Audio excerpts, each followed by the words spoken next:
Olá, bem-vindos ao Diversiarte, nosso podcast mensal que aborda como a diversidade é retratada no cinema, em séries, livros e arte em geral. Eu sou Pedro Schenck. E eu sou o Eduardo Stelita. Todo ano, o acampamento localizado nas montanhas de Catskills, no estado de Nova York, recebia dezenas de jovens com deficiência que encontravam ali um lugar onde poderiam ser quem eles eram, adolescentes. E de cada Oscar 2021 de melhor documentário, Creep Camp, Revolução pela Inclusão, que foi feito pela produtora de Barack Michelle Obama, dirigido por Jim Liebert e Nicole Newnham, mostra como o local transformou a vida de um grupo de adolescentes e, a partir dali, ajudou a mudar os direitos civis americanos. E hoje, para conduzir a conversa também, a gente convidou a Shirley Menezes, que vai se apresentar, né, que vai ter a oportunidade de se apresentar, contar um pouco da sua história, um pouco da sua experiência profissional e pessoal, como pessoa com deficiência. E antes, né, de começar, eu acho que também é interessante a gente fazer a nossa audiodescrição. Eu sou um homem de 42 anos, eu tenho cabelo raspado, uso um óculos preto com aro preto também, tenho uma barba curta, né, uma barba, um cavanhaque curto, já com alguns sinais de cabelo branco, e estou usando uma camiseta rosa. E aí eu gostaria também de aproveitar e apresentar a Shirley, que vai ser a nossa convidada hoje. A Shirley consultora, psicóloga no CAPS, e ela vai contar um pouquinho, né, da sua experiência, da sua vivência aqui com a gente. Shirley, é um enorme prazer ter você aqui com a gente hoje. Agradeço muito pela sua disponibilidade, poder estar aqui com a gente e compartilhando um pouco de tudo que você tem para compartilhar, tudo que você tem para contar sobre esse tema e também, né, as suas impressões sobre o filme do mês. Obrigada pelo convite, foi uma experiência muito interessante perceber o filme, o documentário de um outro lugar para estudo. Vou fazer minha autodescrição, eu sou uma mulher preta, cabelos curtos, estou usando uma blusinha de alça, um vestido, na verdade. Atuo como psicóloga particular e na saúde mental na minha cidade, moro em Taubaté, interior de São Paulo, e venho nesses desafios aí, como pessoa com deficiência, trabalhando em setor público, desafiando a tratar atualmente, né, pessoas com dependência química, e a gente aprendendo com esses processos todos. Muito obrigada. Obrigado, Shirley. Bom, o filme, a impressão que eu tive assistindo o filme, né, é que eu ia assistir um filme inteiro de um acampamento, né, quando eu comecei a assistir.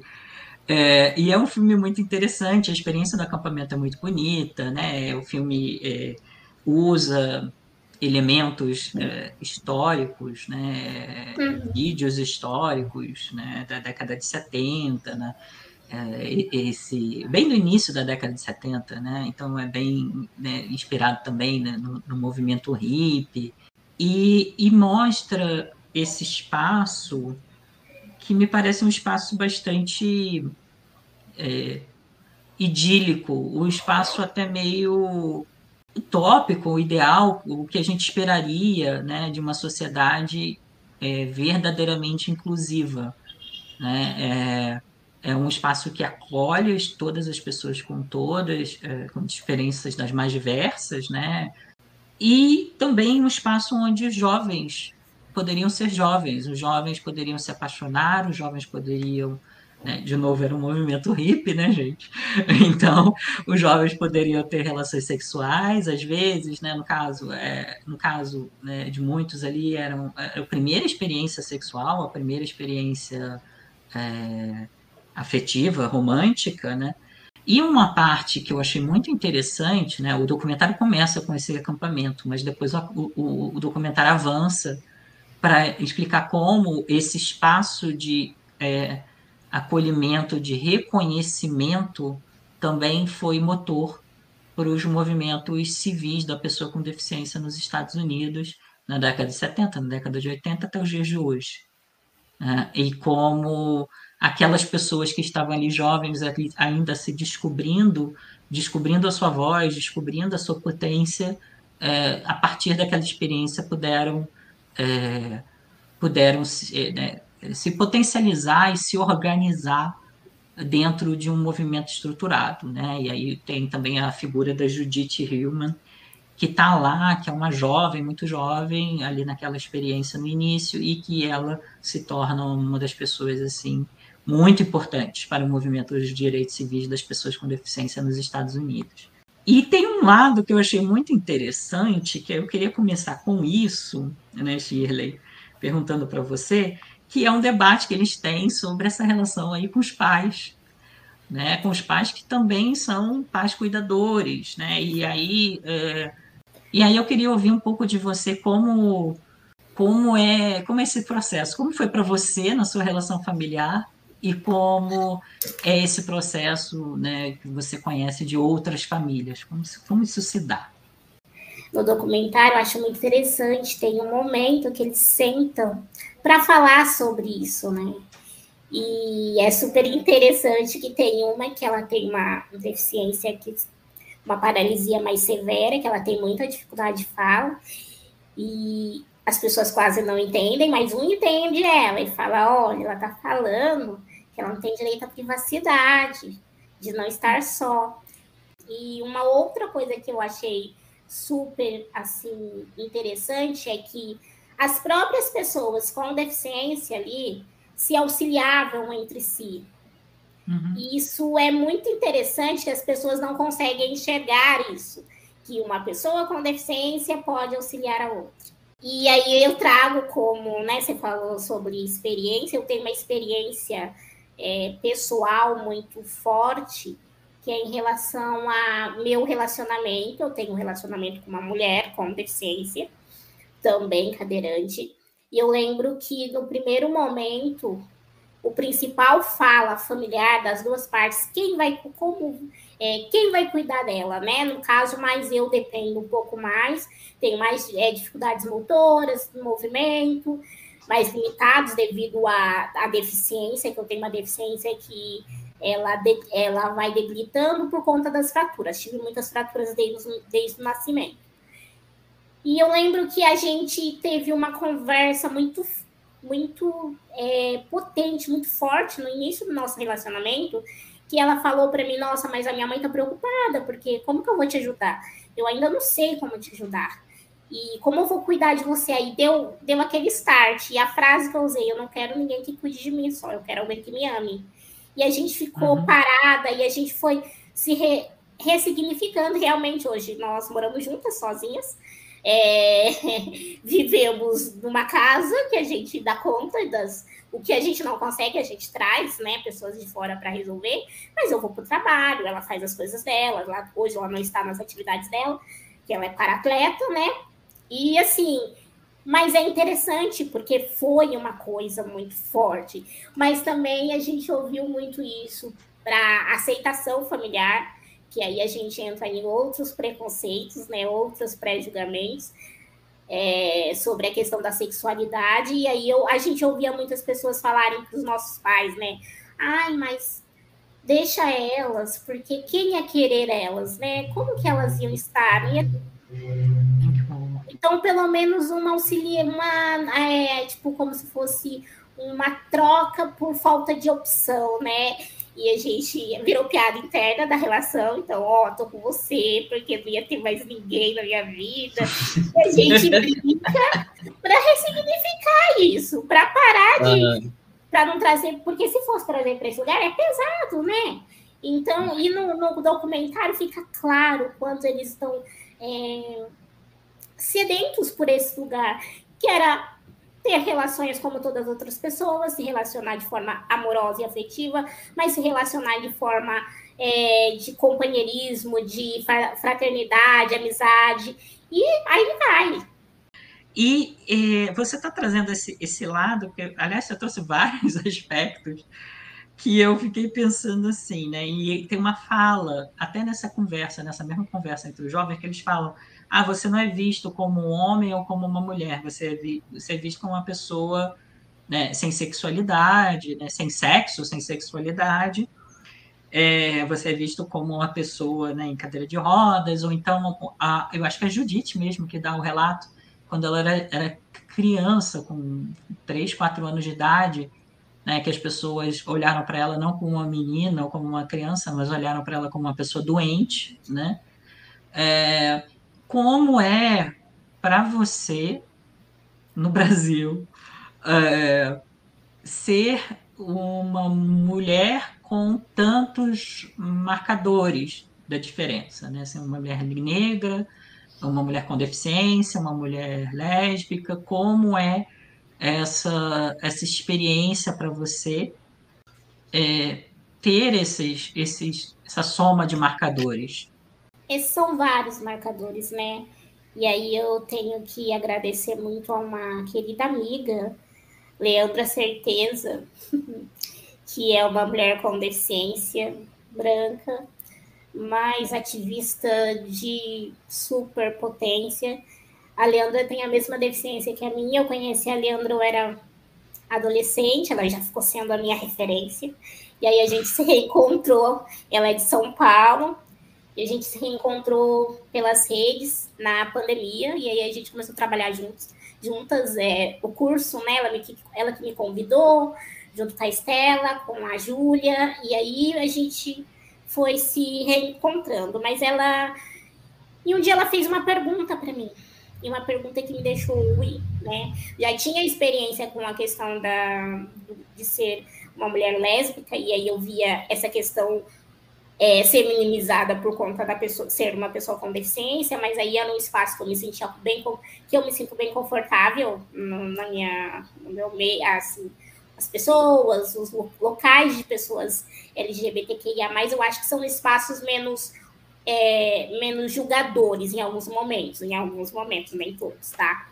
Uhum. E aí ela fez a seguinte pergunta: amiga, como que é ser uma mulher negra com deficiência? Eu dei um bug. Eu falei: como assim? Aí ela: Shirley, como? Você não passa por coisas diferentes que eu passei? Eu passo por muitas coisas, mas no seu caso deve ser mais difícil. E aí que eu falei, nossa, deixa eu olhar isso, né?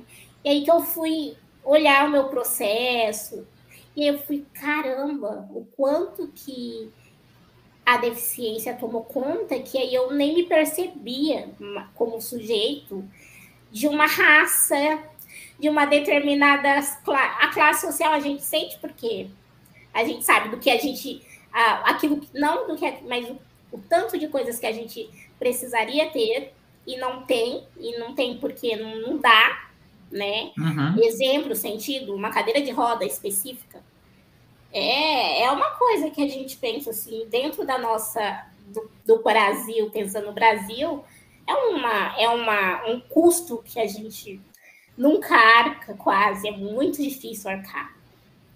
E aí eu comecei o meu letramento sobre a questão racial, e aí eu comecei a buscar, e eu falei, nossa, o quanto que aí eu fui vendo tantos atravessamentos, que aí eu sempre... Porque a deficiência, eu tenho até esse olhar, assim, o quanto que a deficiência virou a minha única característica. Não existia outras. Não se permitia que existisse outras. Não existia mulher, não existia filha, existia só a deficiência. E essa questão que elas falam, né, no documentário Ajude, sobre a questão de perguntar, você é doente? Uma criança perguntar. Nossa, o quanto que a gente vê o dia a dia o estranhamento, né? O estranhamento de as pessoas olharem, como assim, né? Você, né? Eu já ouvi essa frase, você é psicóloga? E sim, eu sou a psicóloga. E é um processo que eu venho lidando com ele de algumas formas, mas me atravessa quando, por exemplo, Eu entro numa loja com a minha mãe, claro, ela vai empurrar minha cadeira, e as pessoas seguem a gente, os seguranças seguem a gente. E o quanto que, a princípio, a gente só ficava desconfortável, essa loja a gente não volta, só isso. Mas o quanto que eu cheguei, teve um dia que eu cheguei e falei, não, vou chamar o gerente, peraí, calma.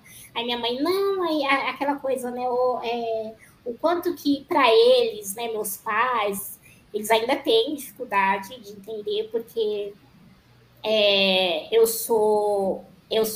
eu tenho mais uma irmã, e aí a minha irmã é mais velha, e meu pai é analfabeto, a minha mãe estudou muito pouco, e eu lembro do meu pai ter vergonha de entrar na faculdade para me deixar. E eu lembro dele ter vergonha de conversar com algumas pessoas. Ainda hoje ele tem, ele vai em algum lugar, ele fica desconfortável. E a gente, não, chama, vamos participar, se permite estar, né? Vou fazer, quando eu estou fazendo algumas palestras e eles, agora você tá diferente, você tá... Não tô diferente. É porque eu tô tentando mostrar para vocês que tem outro lugar que a gente não acessa há muito tempo. Então, eu vejo, assim, as minhas experiências desses atravessamentos, elas vão muito fortes, e aí é um outro tema que a gente percebe, o quanto que a mulher preta com deficiência, ela também está numa solitude, porque já tem a questão da deficiência ser um corpo não desejado em muitos casos. Uhum. Para a mulher preta, esse corpo ele é inferiorizado muito mais. Não é velado quando é debochado do corpo. Meu caso, né? Eu sou uma mulher com deficiência que tem muitas deformidades devido à minha deficiência. E aí as deformidades causam... É estranho, tá tudo bem. Mas o quanto que brincam com aí, mas eu tenho traços de mulher negra.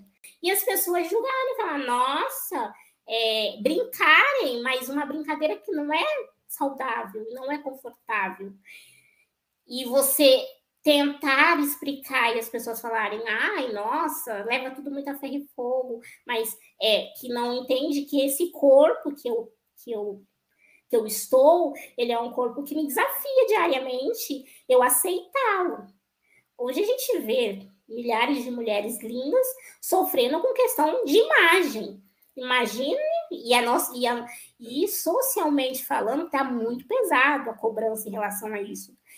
E imagine uma mulher com deficiência, ela precisa se ressignificar diariamente pensando, não, esse corpo não... Essas imagens não estão, e a gente não se sente representada. Você não vê uma mulher com deficiência igual hoje. A gente teve alguns momentos aí, algumas mulheres com deficiência aparecendo na mídia, em TV aberta, em algumas novelas, mas você não vê uma mulher, eu nunca vi, uma mulher preta com deficiência ou uma deformidade. Não. São mulheres muito bonitas, igual repórteres, que entrevistam mulheres muito bonitas, né, sempre brancas.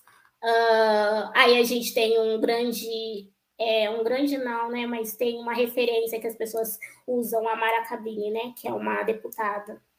E aí eu brinco, né? Eu queria conhecê-la para falar para ela, não se coloque numa cadeira de roda que fique em pé para representar um grupo que não tem nenhuma cadeira de roda em muitos casos.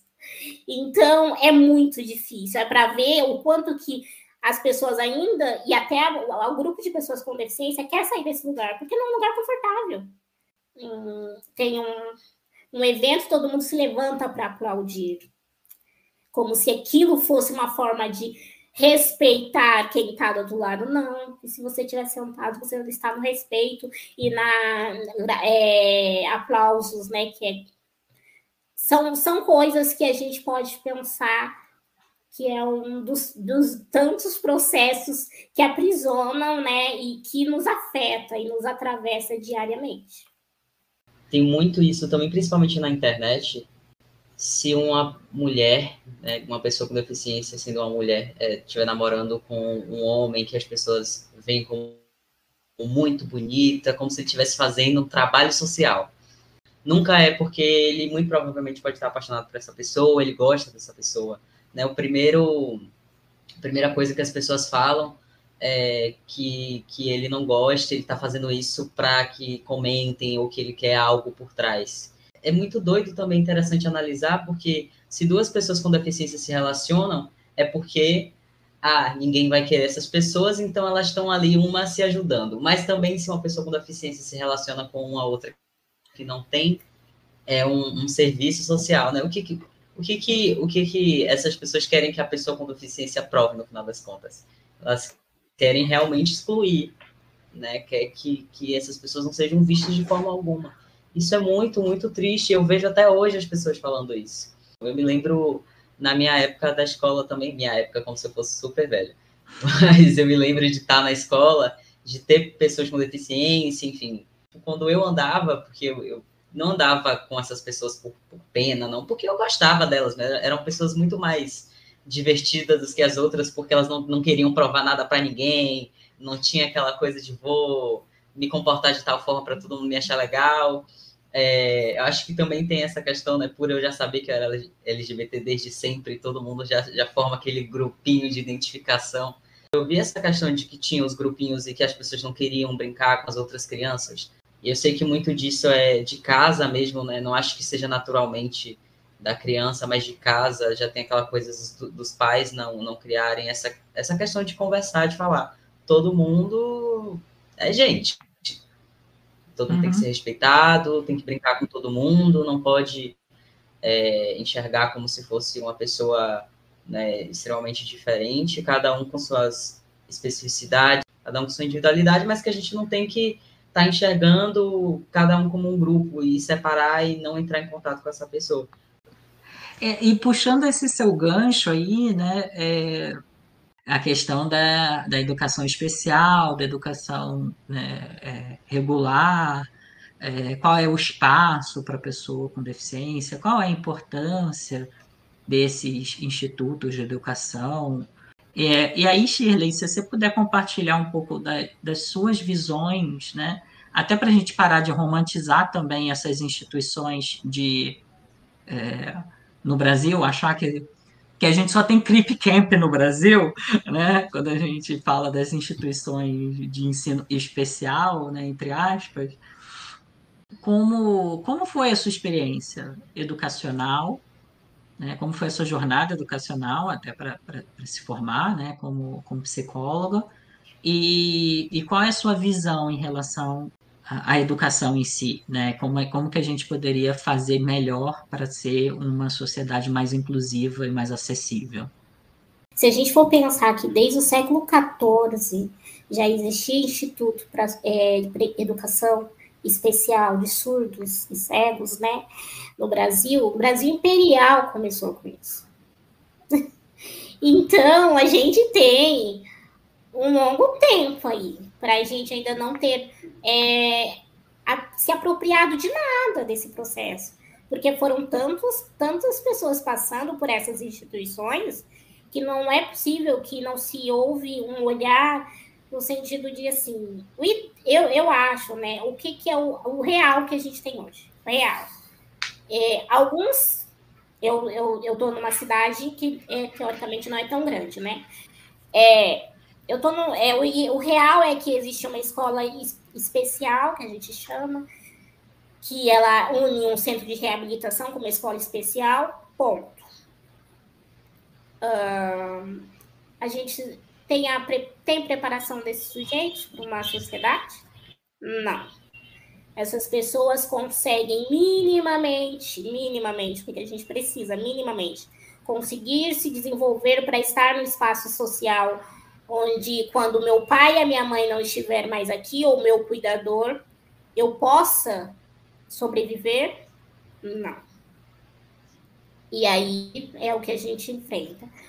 O ideal, a escola inclusiva, a educação inclusiva, ou seja, o aluno com deficiência estar em escola regular, escola com outros alunos sem deficiência, se dá a importância pelo processo. A gente não está falando de processo educacional apenas, a gente está falando de processo de inclusão, de mudança de olhar, de diminuição e ressignificar preconceitos, segregação, exclusão. A gente está falando disso.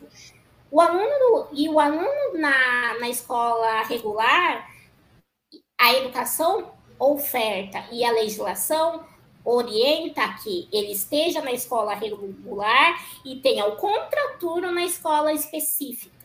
Ou seja, para ele vai lá se relacionar com pessoas que não têm deficiência, para aquelas crianças desenvolverem a capacidade de lidar com o diferente, com o diverso, mas também ele vai ter momentos de vivência com crianças com deficiência, porque ele precisa encontrar um grupo, um espaço que ele se encontre, que ele se sinta pertencente. Porém, o que acontece?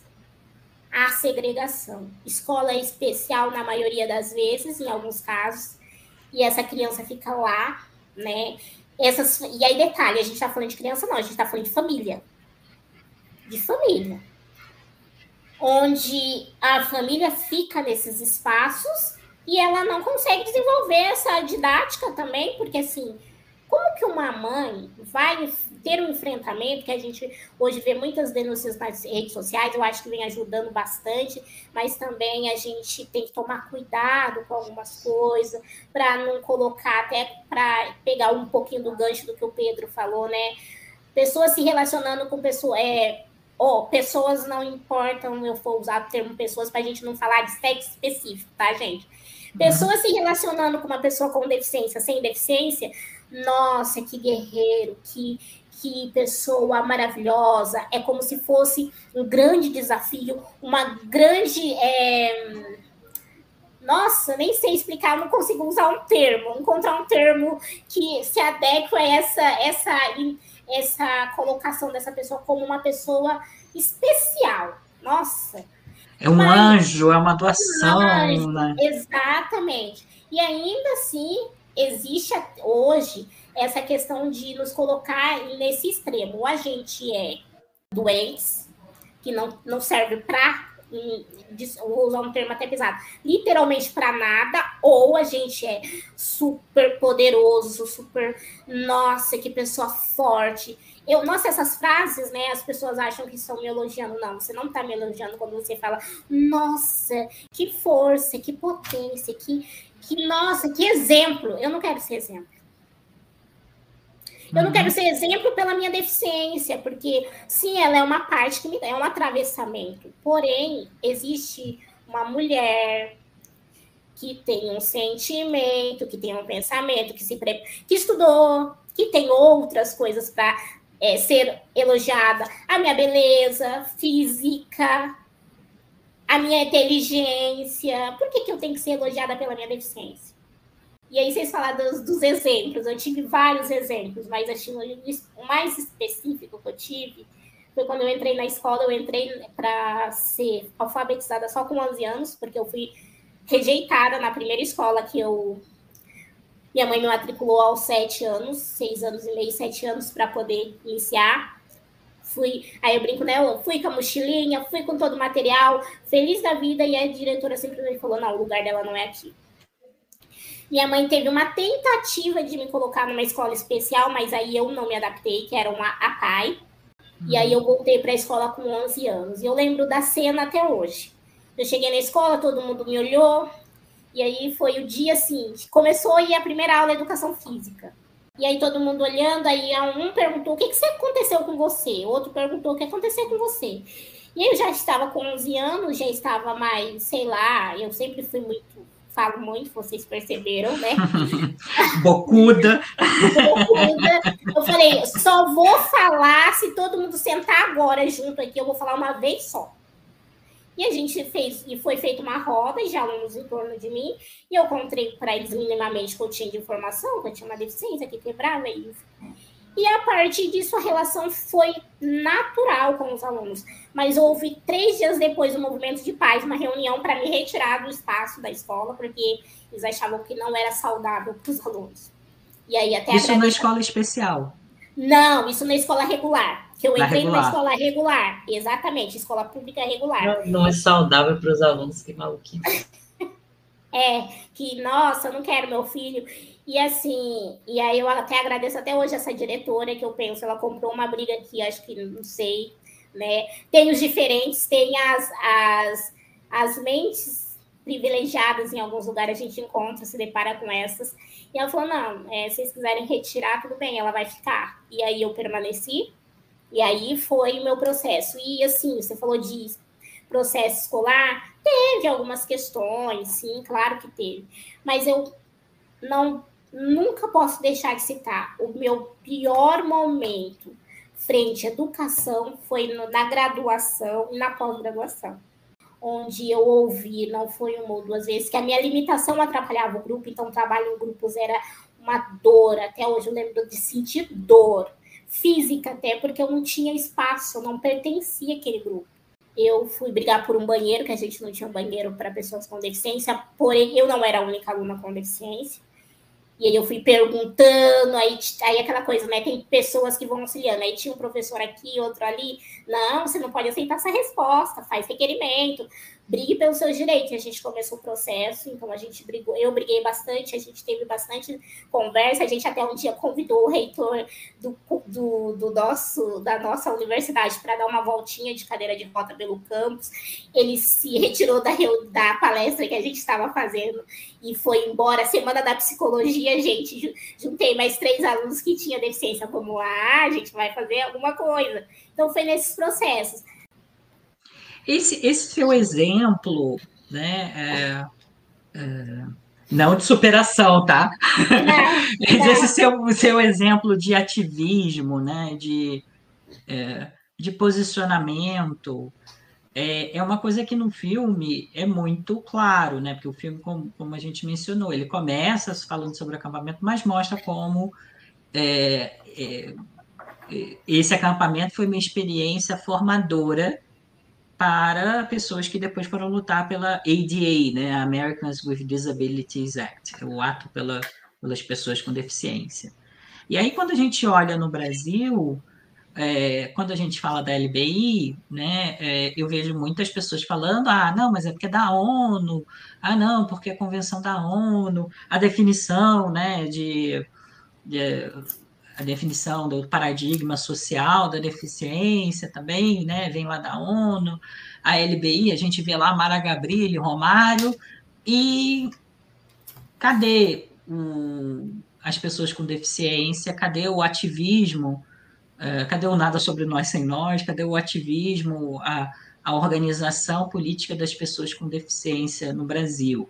A gente tem a Lei Berenice Piana, né, que versa sobre a inclusão do autismo como pessoa com deficiência, mas quando a gente fala de LBI, parece que foi invisibilizado. Quando a gente fala de política de cotas no ambiente de trabalho, parece que foi invisibilizada a organização e a atuação de pessoas como você. O que você tem para compartilhar sobre esse movimento, essa construção para chegar a ter uma LBI? Gente, eu estou falando da LBI é a Lei Brasileira de Inclusão, tá? Mas, em termos de prática, como ela está sendo aplicada, o que você percebe de diferença entre a década de 90, né, quando você estava lá estudando, e os dias de hoje, e qual foi o papel das pessoas com deficiência na construção dessas legislações, na pressão social para essas legislações? Então, né, existiu um movimento, né, década de 50, teve o surto de poli, né, e aí iniciou-se as instituições de reabilitação para tratar essas pessoas com deficiência e se usava o modelo médico, né. Existiam movimentos antes disso, né, as Pestalozzi, em 1932, as APAES, 54, tinha já um movimento, porém, eram pessoas sem deficiência, a igreja, instituições falando por essas pessoas. E chega um momento que muda um pouquinho isso, né? Década de 50 e vem 60, na década de 80, que vem um movimento social maior da pessoa com deficiência frente a isso, né? E aí a gente tem alguns nomes. E aí, sabe o que entra, né, Eduardo, Pedro, que entra nesse processo que mais entristece é que o Brasil tem por tendência a apagar a sua história, apagar aquilo que é feito. E existem alguns nomes, né? Mas eu vou citar alguns que eu conheço mais próximo, igual a Isabel Maior, não sei se vocês conhecem, mulher com deficiência, médica, foi ministra no governo Lula em 2014. Ela é uma pessoa que tem uma grande força nesse movimento, mas é uma coisa assim que a gente vê, não tem muita história, porque não se... E aí é aquela questão, né, nada para nós sem nós, mas o quanto que a gente, pessoas com deficiência, ainda é chamada só em semana do direito da pessoa com deficiência, é igual fica, né, a pessoa preta. Ai, quando que convida-se as pessoas negras para falar no dia da consciência negra. O grupo LGBTQIA+, a mesma coisa. Mas não se tem uma política e um movimento frequente, que se mantém, né? E a Isabel Maior, a Leandra, que eu citei para vocês, Leandra Certeza, também tem muito artigo, muito material, procurem, vocês vão... É grande mesmo, e são pessoas, e aí eu falo, são pessoas com deficiência no movimento, que fizeram parte desse movimento, bem em São Paulo, mais centralizado, mas do movimento de lutar por algumas políticas públicas para que elas estivessem instituídas. Porém, ainda fica batendo nessa tecla, e aí fica muito forte, mas a família, de novo. É a hora que se invisibiliza a pessoa com deficiência. E o movimento que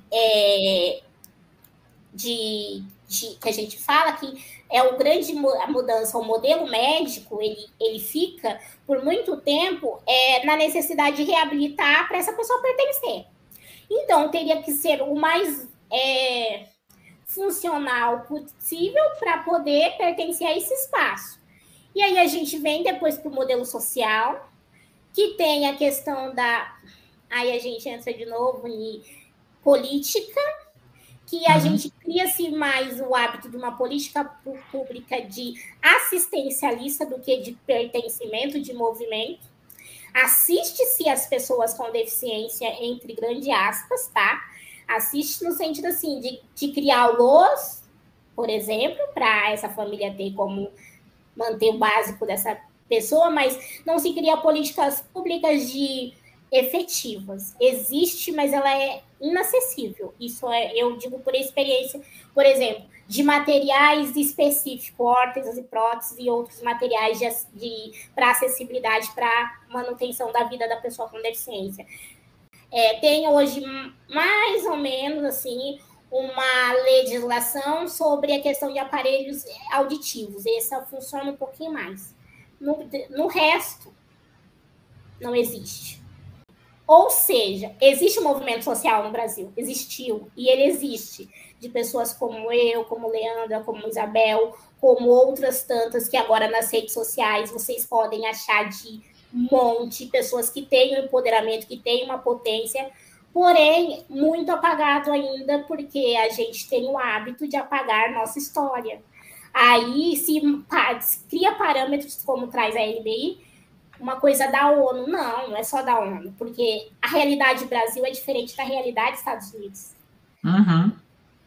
É diferente da realidade de outros países, que deve ter países com mais dificuldades do que o nosso, mas como estão pensando na LBI, quando a gente fala de LBI, em pessoas que estão nas comunidades, nas favelas, nos becos?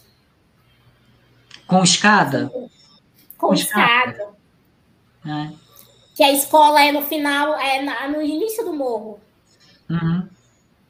Então, essa pessoa, essa criança ela acessa a escola? A questão, o posto de saúde, a UBS, ela... É na entrada do morro. Na entrada do morro. Ela acessa a saúde? Essa é a questão quando a gente diz LBI e nossas leis. Elas são bem colocadas, são legislações que funcionariam, mas elas precisam ser pensadas dentro do contexto social Brasil. A nossa realidade própria. Ressignificar isso, porque aí acho que funcionaria melhor e a gente veria esses movimentos crescendo.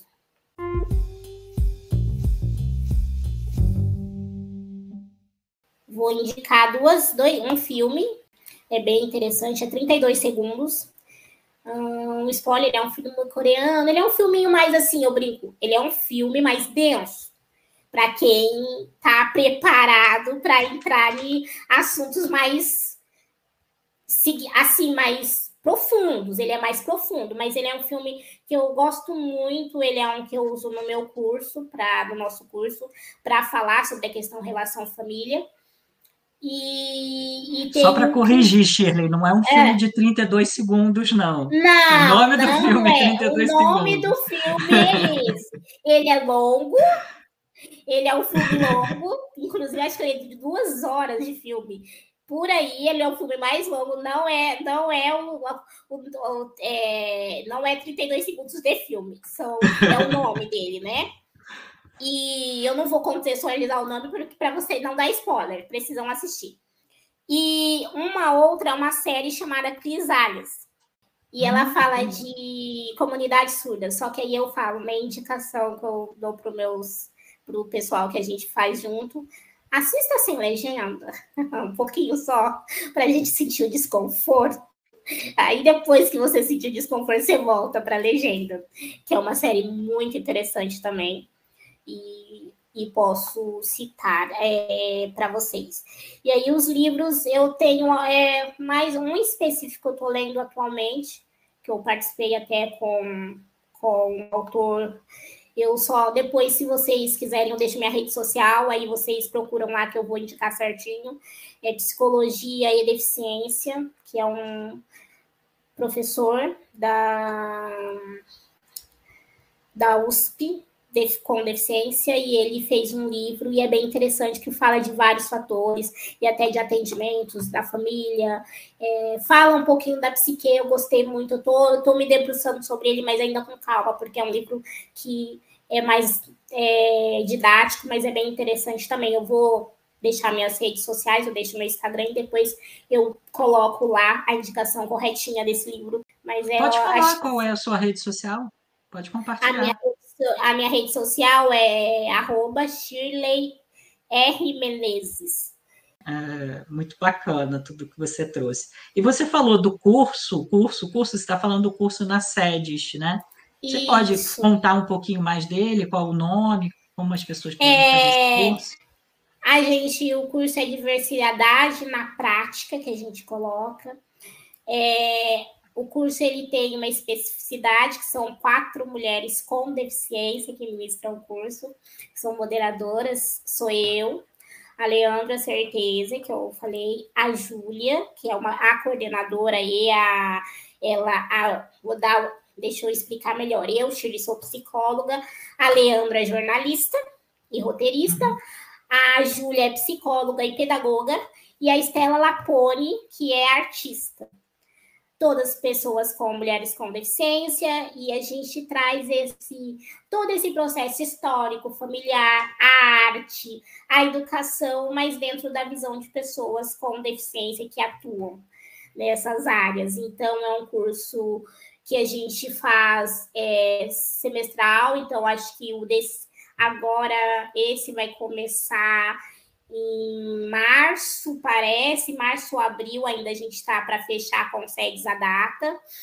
E esse ano a gente vem moldando um pouquinho, que ele vai ser um curso inicial, para que, se possível, como a gente está tendo uma aderência legal, eu estou nesse curso eu acho que é o oitavo grupo que eu estou, e as meninas estavam antes, ele já foi até presencial, mas depois com a pandemia ele passou a ser online. Mas é um curso que a gente traz muito conteúdo, é um curso mas também é um curso de debate, discussão, onde todas as pessoas a gente recebe a última turma foi bem legal, a gente teve mais pessoas com deficiência. Um grupo que está procurando também é o grupo LGBTQIA+, a gente tem um grupo legal, mas muito educadores. Então, é um curso que a gente vem para esse movimento mesmo de trazer reflexões sobre a partir da nossa viés, do nosso olhar, como pessoas com deficiência, mas trabalhando na área, e aí eu, Shirley, falo especificamente da área da família, né, das relações da pessoa com deficiência, e contextualizando dentro dessa questão do movimento histórico, né, porque a gente já tem uma história de que a criança já é vista como menor, tem essa questão de hierarquia, e aí a gente traz no curso isso com mais força, né? E eu trago mais específico. Além de também, né, ser consultora do Instituto Diversidade, também a gente faz esse trabalho nas empresas. Eu vou dar duas dicas um pouco diferentes, né? Eu acho que, bom, uma que eu gosto muito é O Som do Silêncio, né? É muito interessante o filme. Mas eu tenho duas outras menos conhecidas, duas outras referências menos conhecidas, que o filme concorreu ao Oscar e tudo, duas outras referências menos conhecidas. Uma é um documentário chamado Audible, Ouvível, né? Seria a tradução para o português, que é um documentário, mas documentário parece um filme mesmo, de ficção, contado num formato meio de filme de ficção mesmo, de uma escola de jovens surdos, uma escola, né, dedicada para jovens surdos nos Estados Unidos, que tem um time de futebol americano que já ganha lá há mais de 10 anos seguidos, que nunca perdeu, é invicto, é um time que nunca perdeu, e que conta um pouco do dia a dia desses jovens nessa experiência de comunidade, né, de se reconhecerem. E tem até a história de um rapaz que se fala sobre um rapaz que era um amigo desse grupo, era também um rapaz LGBT, e que a família troca por uma escola de ensino regular e esse jovem passa por uma série de preconceitos e acaba tirando a própria vida por um processo de exclusão né, e de preconceitos e questões de acessibilidade. É muito bonito, o filme é muito, muito singelo, bem curtinho. E uma outra referência que eu tive a oportunidade de assistir há umas 2 ou 3 semanas atrás, o show dela, é a Tata Mendonça. A Tata Mendonça é uma comediante brasileira, cega, negra, e que além de ser engraçadíssima, ela faz um trabalho educacional muito interessante, porque ela desconstrói. Primeiro, ela mostra como a gente utiliza a visão, a palavra visão, o verbo ver, como sinônimo de clareza, de inteligência, né, de reconhecimento, né, e como uma pessoa cega se sente num contexto em que a gente utiliza sempre essa visão como uma metáfora para uma série de características positivas, né, e como isso também se insere dentro do capacitismo. Ela é desbocada pra caramba, então conta, as histórias dela são muito engraçadas e são muito divertidas. E aí ela no Instagram, se não me engano, o arroba dela é Cega na Comédia, né? Então só para ver como ela também incorpora, né, esse elemento da deficiência visual em todo o seu set, né? Realmente um trabalho, ela faz um trabalho lindíssimo de educação por um caminho que eu acho que é muito inteligente, né? Trabalhar com as pessoas a partir de um humor e de um humor que respeita todo mundo, de um humor que inclui, de um humor que abraça. Eu vou recomendar um filme que se chama Uma Razão para Viver, e é sobre a experiência de um britânico sobrevivente de um vírus que ele pegou em 1958. Ele ficou paralítico do pescoço para baixo, né? Ele fica confinado a uma cama de hospital, sobrevivendo só com respirador, e ele foi informado que ele só teria alguns meses de vida. E, enfim, ao longo do filme, ele é ajudado pela esposa, ele começa o tratamento dele em casa mesmo, ele não quis ir para o hospital, e ele popularizou o uso de uma nova cadeira de rodas com respirador embutido, né? Então tem todas essa parte do respirador embutido, né, que é interessante, porque por causa dele, enfim, vai se adaptando a cadeira e tudo mais. É inspirado em uma história real mesmo, e acho que por isso que eu achei tão interessante, achei legal de de recomendar, mas eu vou reforçar a recomendação do Edu, da Tatá, porque eu conheci ela no TikTok, inclusive. E, enfim, acho muito engraçado a Tatá, também vou recomendar ela, assim como o Edu.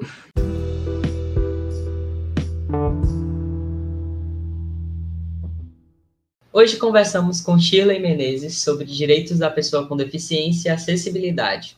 O episódio estará disponível nas plataformas Spotify, Apple Podcast, Amazon Music e Google Podcast. E não se esqueçam de seguir o nosso podcast no Instagram com @diversiartepodcast.